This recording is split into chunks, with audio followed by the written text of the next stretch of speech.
नमस्कार मित्रांनो, मी विनय म्हात्रे स्वागत करते तुमचं मिस्टर म्हात्रे ब्लॉगचं यूट्यूब चॅनलवर। तर मित्रांनो, आता आपण आहोत उत्तर काशीमध्ये आणि आता आपण इकडनं जाणार आहोत सोनप्रयाग येथे। आणि सोनप्रयाग येथे फक्त ही गाडी सोनप्रयागपर्यंत जाते। तिकडनं आपल्याला गौरीकुंडपर्यंत ज्या ऑटो रिक्षा आहेत म्हणजे त्यांच्या प्रायव्हेटच्या गाड्या असतील त्या करून आपल्याला गौरीकुंडपर्यंत जायचं आहे। तर इकडनं मला तरी वाटते 260 किलोमीटर आहे सोनप्रयाग। तर बघूया आता आपला प्रवास कसा होतोय। आजचा हा व्हिडिओ पूर्ण ट्रॅव्हलिंगमध्ये जाणार आहे। 260 किलोमीटरला जवळजवळ आपला पूर्ण दिवस हा जाणार आहे। तर बघूया आता प्रवास कसा होतोय। आता इकडे टेम्परेचर आहे 20 डिग्री आणि मला तरी वाटतं केदारनाथमध्ये टेम्परेचर खूप कमी असेल, तिकडे थंडी पण जास्त आहे। तर बघूया आजचा प्रवास कसा होतोय। मी हॉटेल नीलकंठ पॅलेस ह्या हॉटेलमध्ये आपण स्टे केला होता। खूप चांगली सर्व्हिस वाटली, जेवणसुद्धा चांगलं वाटलं। जर का तुम्हाला यायचं असेल तर तुम्ही इथे स्टे करू शकता। उत्तर काशीमध्ये मेन रोडलाच हे हॉटेल आहे।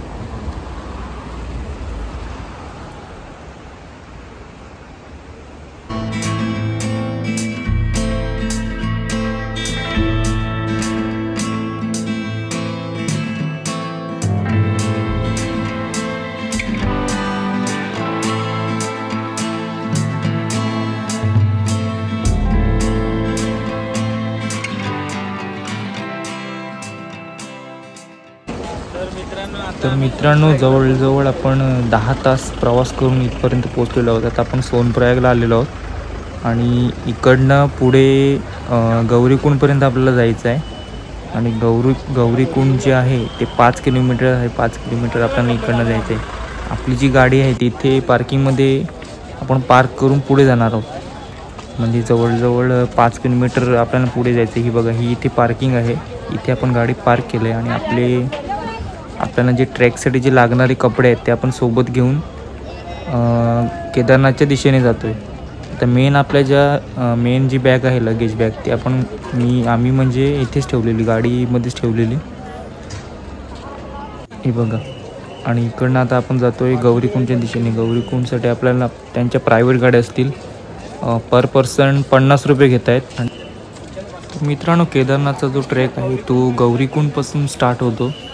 तर तुम्हाला इतकंच सांगेल, आदल्या दिवशी तुम्ही जेव्हा सोनप्रयागला येतील तेव्हा गौरीकुंडचा जो 5 किलोमीटरचा जे अंतर आहे ते कवर करण्याचा प्रयत्न करा। कारण की इथे खूप लाईन असते गौरीकुंडपर्यंत जायला। म्हणजे तिथल्या त्या गाड्या ज्या आहेत त्यासाठी खूप लाईन असते। म्हणून आदल्या दिवशी गौरीकुंडपर्यंत तुम्ही जाण्याचा प्रयत्न करा आणि मिनिमम लगेज सोबत घेऊन जा। कारण की मग इतकं लगेज कॅरी करून तुम्हाला ट्रेक करणं खूप अवघड होईल। मग मिनिमम लगेज सोबत घेऊन तुम्ही ट्रेक चालू करा।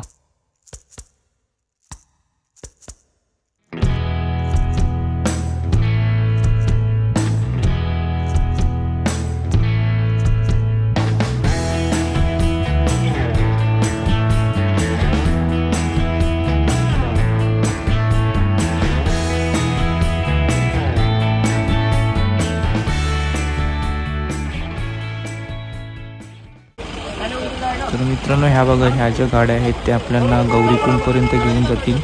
पर पर्सन 50 रुपये घेत आहेत आणि 5 किलोमीटर अंतर हे आपलं कंप्लीट होतील। त्याच्यामध्ये 5 किलोमीटर अंतर पूर्ण होईल आणि आपण गौरीकुंडपर्यंत जातील। आणि मेन जो ट्रॅक आहे तो गौरीकुंडपासून स्टार्ट होईल। जवळजवळ आम्ही 3 ते 4 किलोमीटर आल्यानंतर इथे खूप ट्रॅफिक लागली, तेव्हा आम्ही गाडीतून उतरले आणि 1 किलोमीटर चालत पुढे आम्ही गौरीकुंडपर्यंत जातो आहे आता।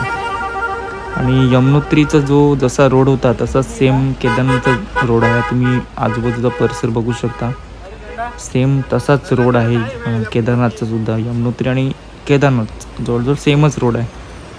म्हणजे बाजूला दरी आहे, खोल दरी, आणि असा हा रस्ता आहे, तिकडनं आपण जातो। हे बघा, पॅच बघा।